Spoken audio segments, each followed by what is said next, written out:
کتب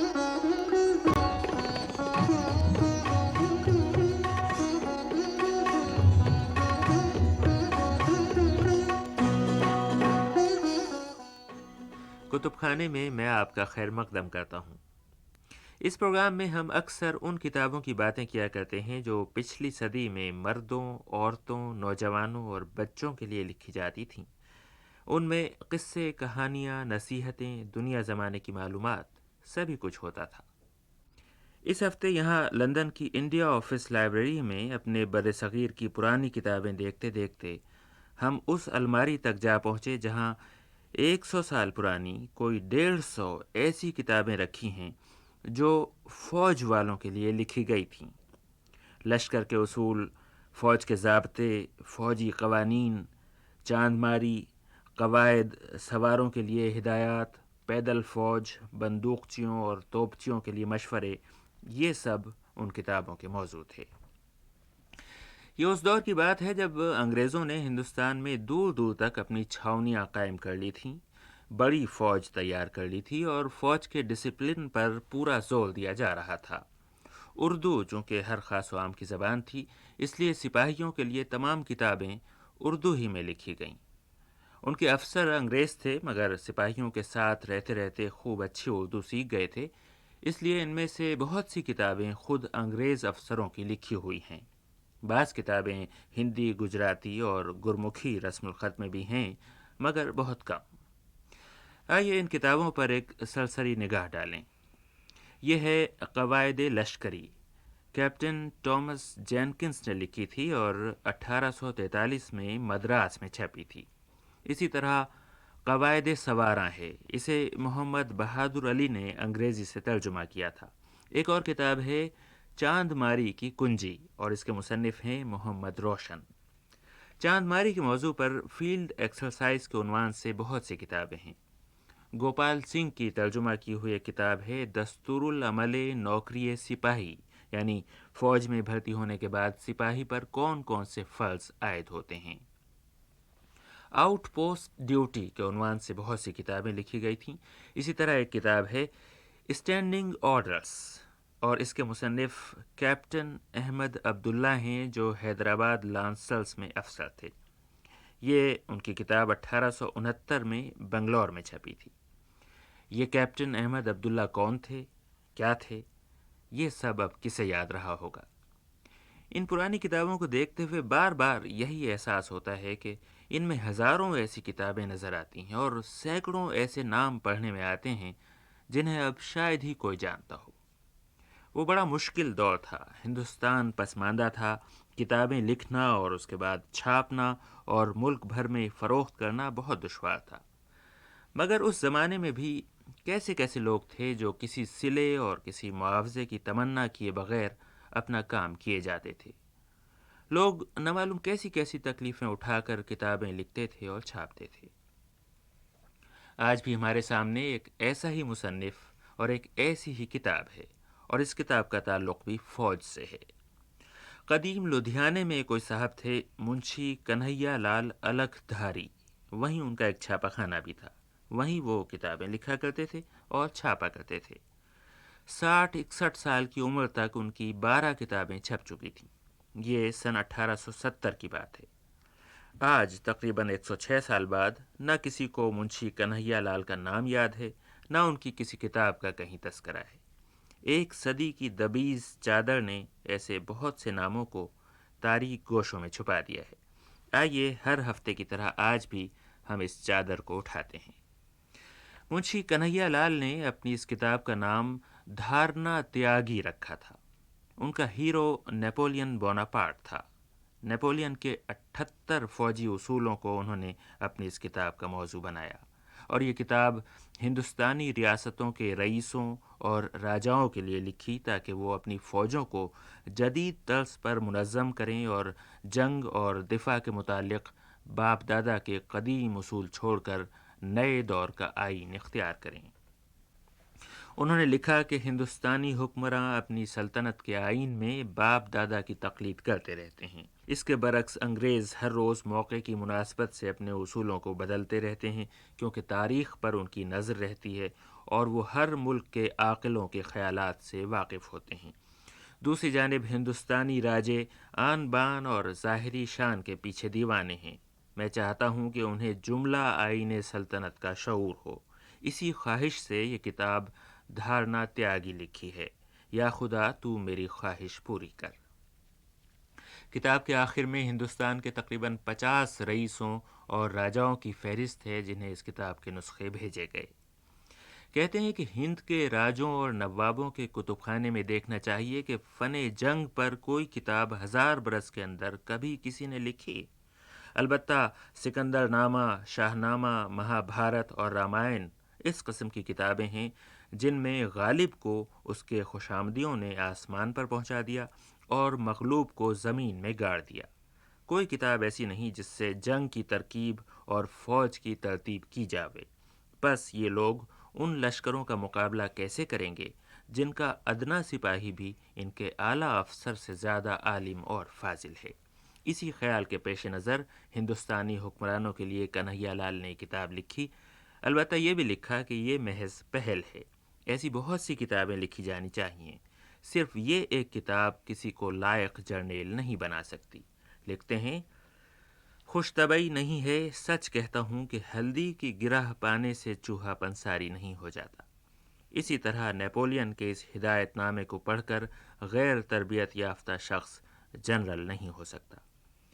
تو آئیے اب دیکھیں کہ نیپولین کے وہ کون سے مشورے تھے جنہیں کنہیا لال نے اردو میں منتقل کر کے ہندوستانی حکمرانوں تک پہنچانے کی ضرورت محسوس کی۔ لیجیے ہم آپ کے لیے 1870 کی کتاب دھارنا تیاگی کے شروع کے کچھ صفحے پڑھتے ہیں جن میں آپ نیپولین بوناپارٹ کے مشہور و معروف ملٹری میگزمز کو لدھیانہ کے ایک بوڑھے پبلشر کی زبانی سنیں گے۔ ہر ایک سلطان کی سرحد جنگل یا پہاڑ اور دریا سے محدود ہوتی ہے۔ جب دوسری سلطنت کے سلطان سے جھگڑا ہوتا ہے تو حملے یا یورش کے وقت سب سے زیادہ مشکل جنگل کے طے کرنے میں ہوتی ہے۔ دوسرے پر پہاڑ کی راہ کا طے کرنا مشکل ہے۔ تیسرے درجے میں دریا کا عبور کرنا ہے۔ نیپولین تینوں قسم کی مہم کے وقت کامیاب رہا۔ سپہ سالار کو آمادہ جنگ ہونے سے پہلے غور کرنا چاہیے کہ دشمن کیا تدبیر اور کوشش کر سکتا ہے اور اس کے ارادے کو توڑنے کے لیے کیا تدبیر اور سامان کرنا چاہیے۔ مہم کا انتظام ہمیشہ مختلف طور پر ہوتا ہے۔ جیسا موقع ہو، جس قسم کی فوج ہو اور جیسا اس کی فوج کا چال چلن ہو اور جیسا اس ملک کے واسطے زیبا ہو اور جس طرح خود سپہ سالار کا ذہن کامیابی کے واسطے تجویز کرے ویسا ہی کرنا چاہیے۔ جب کبھی ایسے لشکر نے کامیابی حاصل کی ہے کہ جس کے کمانیر نے جنگ کے آئین کے برخلاف عمل کیا تھا، ایسی کامیابی اتفاقاً ہوئی یا پھر مخالف کے سپہ سالار نے غلطی کی، ایسی کامیابی کو اپنی ہوشیاری تصور کرنا زیبا نہیں۔ جب فوج کے دونوں بازو محفوظ ہوں تو جنرل کو چاہیے کہ اس بات کا بندوبست کرے کہ دشمن آگے سے گھس نہ آوے۔ اگر دو بازو میں سے ایک بازو حفاظت میں ہو تو جو بازو محفوظ ہے اس طرف سامان رسد اور میگزین کو رکھنا چاہیے اور ہر طرح کا بھروسہ اسی طرف کرنا چاہیے۔ جب دونوں بازو غیر محفوظ ہوں تو بیچ میں امان سمجھنی چاہیے اور چال کا وہی ڈھنگ ڈالنا چاہیے۔ سپہ سالار کو چاہیے کہ ایک اصول سے جنگ کرے اور یہ بھی سمجھنا چاہیے کہ ہر ایک وقت کی مصلحت علیحدہ ہے۔ جس وقت کے موافق جس طرح کا کام سر انجام دینا چاہیے وہی کرے اور جتنی فوج مخالف کی فوج کو پست کر سکے مہیا کرے اور مخالف کی فوج کی تعداد اور کل حالات کو معلوم کرے، کیونکہ جب تک اس کے کل حال کی خبر نہ ملے گی اپنی حفاظت کے واسطے اور مخالف کو شکست دینے کے لیے جو تجویز ہونی چاہیے وہ ہو نہ سکے گی، اور جب جنگ شروع ہو جاتی ہے پھر صحیح خبر ملنا مشکل ہو جاتا ہے۔ بس پہلے سے حال کو معلوم کرے تاکہ ہر ایک انتظام پر نگاہ کرے۔ سپہ سالار کو چاہیے کہ جب مہم درپیش ہو حملہ کرنے سے پہلے ہر قسم کا غور و فکر کرے، لیکن جب حملہ کرتے تو آخر وقت تک دلاوری کو کام میں لاوے۔ خوب غور کر کے یاد رکھنا چاہیے کہ جب حملہ کرنے والا پسپا ہوتا ہے، پسپا ہونے کا کیسا ہی معقول سبب ہو یا کیسا ہی ہیلا بناوے، لیکن اس حرکت سے فوج کے دل کی طاقت اور ہمت کم ہوتی ہے اور عزت کو بٹا لگتا ہے، اور ظاہر ہے کہ جب مہم کرنے والے لشکر میں پریشانی ہوگی تو فریق ثانی کو فتح یابی کی امید ہوگی۔ مقابلہ کرنے سے جان و مال کا اتنا نقصان نہیں ہوتا جتنا کہ فرار ہونے سے ہوتا ہے، اور ذلت اس کے سوا ہوتی ہے۔ سپہ سالار کو چاہیے کہ مہم کے وقت رات اور دن مستعد اور تیار رہے اور اپنے لشکر کو بھی تیار رکھے۔ نہیں معلوم کس وقت دشمن سے مقابلے کی ضرورت ہو۔ سپاہی بندوق، گولی اور بارود وغیرہ اور توپ مئے اس کے سامان کے تیار رہیں، اور جنرل اور سب افسر ایک دوسرے کے نزدیک اور مستعد رہیں۔ ہر ایک ڈویژن کا قیام اس طرح سے ہو کہ وہ دوسرے ڈویژن کی مدد کو پہنچ سکے یا دوسرے ڈویژن کی مدد لے سکے۔ سپہ کو چاہیے کہ ہمیشہ اپنے دل میں سوچے کہ اگر اس وقت دشمن کسی طرف سے حملہ کرے تو اس کی مدافعت کا کیا علاج کر سکتا ہوں۔ اگر اس کا دل اس بات کا جواب نہ دے سکے تو یقین کرے کہ اس کا لشکر خراب جگہ میں ہے اور اس کا علاج فوراً کرے۔ سپہ سالار کو چاہیے کہ اپنے دل میں اپنے لشکر کی کل حالت اور طاقت کا حساب کرے۔ جس قدر تیزی اور طاقت اس میں ہوگی اور جتنی چستی سے وہ فوج کو بڑھاوے گا، سپاہ کی ہمت زیادہ اور کامیابی کی امید ہوگی۔ مخالف کے مقابلے میں اپنی پیادہ فوج کم ہو تو حملے کے وقت تیزی کرے۔ اگر اپنا توپ خانہ کم ہو تو توپ خانے کو اس طرح ایستادہ کرے کہ اس کی کمی پوشیدہ ہو جائے۔ سوار کی کمی ہو تو لشکر کے لیے محفوظ جگہ تلاش کرے۔ ایسے موقع میں سپاہ کی ہمت اور دلاوری سب سے زیادہ کارآمد ہوتی ہے۔ مہم کے وقت لشکر کا کوچ اس طور سے ہونا چاہیے کہ کل لشکر ایک ساتھ چلے اور ایک جگہ پر جمع ہو سکے، ورنہ سامان جنگ کی حفاظت میں اور اسباب رسد بہم پہنچانے میں دقت ہوگی۔ کوہستان کے اکثر مقام ایسے مستحکم اور مضبوط ہیں کہ ان پر حملہ کرنے سے فائدہ نہیں بلکہ خطرہ ہے۔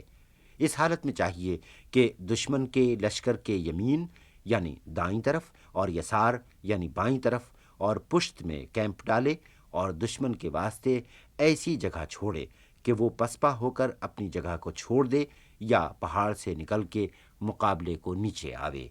کوہستانی جنگ میں پہل کرنے والے ہمیشہ نقصان میں رہتے ہیں۔ یہ ایک پوشیدہ راز ہے جس کو ظاہر کرتا ہوں کہ ہمیشہ ایسی تدبیر کرے کہ اول حملہ مخالف کی جانب سے ہو۔ سپہ سالار کو چاہیے کہ اپنی جان کی حفاظت میں کوشش کرنے کی بجائے اپنے لشکر کی شان و شوکت اور روب کو زیادہ کرے کہ جو فوج کا دبدبہ بڑھائے گا اپنی حفاظت میں خود بخود کامیاب ہوگا۔ جب کوئی لشکر پسپا ہوتا ہے تو اتنا نقصان ہوتا ہے جتنا کہ دو بڑی لڑائیوں میں ہو۔ اس کے علاوہ ذلت اور بدنامی ہوتی ہے۔ اس واسطے پسپا ہونا ہرگز واجب نہیں۔ جو ایسا خیال رکھے گا وہ ہمیشہ فتح یاب ہوگا اور بہادر کہلائے گا۔ مت کرو وہ کام جس کو دشمن دل سے چاہتا ہے کہ تم کرو۔ یہ رائے اچھے تجربے کاروں کی ہے۔ ایسے میدان کی جنگ سے پرہیز کرنا چاہیے جس میدان کو دشمن نے پہلے سے آزما لیا ہے۔ جہاں دشمن نے مورچہ لگایا ہے وہاں دوچند احتیاط کرو۔ اگر گھوم کے حملہ کر سکو تو کبھی سامنے سے مت کرو۔ نالائق جنرل کے ٹھکانے پر جب دشمن حملہ کرتا ہے تو وہ پسپا ہونے اور جگہ چھوڑنے میں امان خیال کرتا ہے، لیکن جو رہنما دلاور ہوتا ہے ایسے موقع میں مقابلہ کرنے کو آگے بڑھتا ہے اور دشمن کی تدبیر کو خراب کرتا ہے۔ فوجی آئین میں سب سے مقدم چیز عزت اور غیرت ہے۔ اگر سپاہ اور افسر کو اس اصول پر نگاہ ہے تو بے شک کامیابی ہوگی۔ جب دو لشکر برسر مقابلہ ہوں اور ان میں سے ایک لشکر کو پل سے پار اترنا پڑے اور دوسرے کی پشت پر کشادہ میدان ہو تو کامیاب وہ رہے گا جس کی طرف کھلا میدان ہے۔ ایسے وقت میں جنرل کو چاہیے کہ ہر طرف سے وار کر کے فتح یاب ہو۔ جس لشکر کے دائیں اور بائیں راہ کھلی ہو اس کے مقابلے پر ایسا لشکر لانا خلاف قاعدہ ہے جس کی ہر طرف سے راہ رکی ہو۔ اگر کل حملہ کرنے کا موقع ہو تو آج کی شام کسی لشکر کو علیحدہ نہ کرے کہ شاید شب کو انتظام تبدیل ہو جاوے یا مدد آ جاوے یا دشمن ہٹ جاوے اور جو تدبیر پہلے قرار پائی تھی وہ منسوخ ہو۔ جب کسی لڑائی کا تہیہ ہو جمع کرو کل لشکر کو اور مت چھوڑو کچھ بھی کہ بعض وقت کسی ایک پلٹن کے ہاتھوں کامیابی ہو جاتی ہے۔ خیمہ اس طور لگانا چاہیے کہ ایک خیمے کے رہنے والے دوسرے خیمے کے رہنے والے کی حفاظت کر سکیں۔ اگر دشمن کی فوج دریا کے سبب سے حفاظت میں ہو تو مقابل سے حملہ نہ کرے، کیونکہ اس کے لیے فوج کو تقسیم کرنا پڑے گا اور پریشانی ہوگی، اور جب کوئی جگہ پار اترنے کے واسطے مقرر ہو تو ایک ساتھ حملہ کر کے اپنا پل وہاں قائم کرے۔ یہ بات یاد رکھنے کے لائق ہے کہ پہل ایسی جگہ سے دریا پار کرے جو اس جگہ سے دور ہو جہاں سے کہ اصل لشکر پار اترنے والا ہے، تاکہ دشمن کو دھوکہ ہو۔ پار اترنے کے لیے ایسا موقع تلاش کرنا چاہیے کہ توپ خانے کی مدد کے لیے ایک وسط حاصل ہو جائے۔ اگر دریا کی چوڑائی 600 گز سے زیادہ ہو تو توپ خانے کی مدد نہ مل سکے گی، کیونکہ توپ کا گولہ پار نہ جا سکے گا۔ جب گھیرا ڈالے تو دو طرح سے کامیابی ہو سکتی ہے۔ جس فوج کو شکست دے وہ فوج پہاڑ یا دریا سے پار ہو جاوے۔ جب وہ قرار ہو جاوے تو اپنا ایک لشکر متعین کرے جو دشمن کو اس وقت تک واپس نہ آنے دے جب تک اس کا قلعہ فتح نہ ہو جائے۔ ایک حصہ فوج کا دشمن کی نگہبانی کے واسطے مقرر کرے۔ یہ حصہ ہمیشہ دشمن کو تکتا رہے اور اس کے حملے کو روکے۔ قلعہ اندر کی فوج کو خاص وقت تک بچا سکتا ہے اور دشمن کو تھوڑی دیر تک روک سکتا ہے۔ جب معلوم ہو کہ برج وغیرہ مسمار ہوئے اور سامان رسد وغیرہ نہیں رہا، چاہیے کہ اس وقت ہتھیار رکھ دے۔ لیکن جس قوم کو جنگ کی تمیز ہے وہ اس بات سے اتفاق نہیں رکھتی۔ کئی جنرل کہتے ہیں کہ قلعے دار کو نہیں چاہیے کہ اپنے آپ کو دشمن کے حوالے کرے۔ جب وہ لاچار ہو، قلعے کو اڑا دے اور حملہ کر کے رات کے وقت مخالف لشکر میں سے باہر ہو جاوے۔ جن افسروں نے اس دستور کے مطابق کام کیا ہے انہوں نے قریب 3 حصے کے آدمیوں کی جان بچا لی اور باہر نکل آئے۔ اپنے آپ کو جیتے جی دشمن کے حوالے کرنا سپاہی کا کام نہیں۔ جبکہ محصور اپنے قلعے کی چابی دے دے تو غنیمت سمجھو اور جھگڑا مت کرو، اور محصور کی عزت کا خیال کرو کہ ان لوگوں نے مضبوطی کے ساتھ مقابلہ کیا تھا۔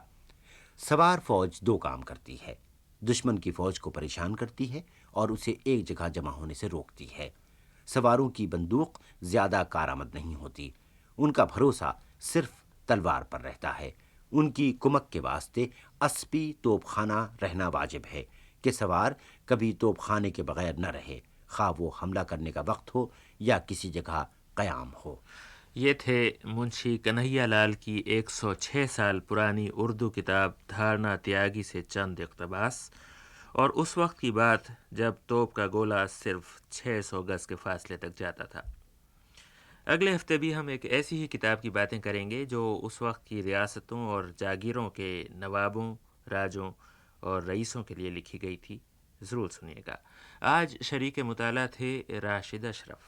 اب رضا علی عابدی کو اجازت دیجیے۔ خدا حافظ۔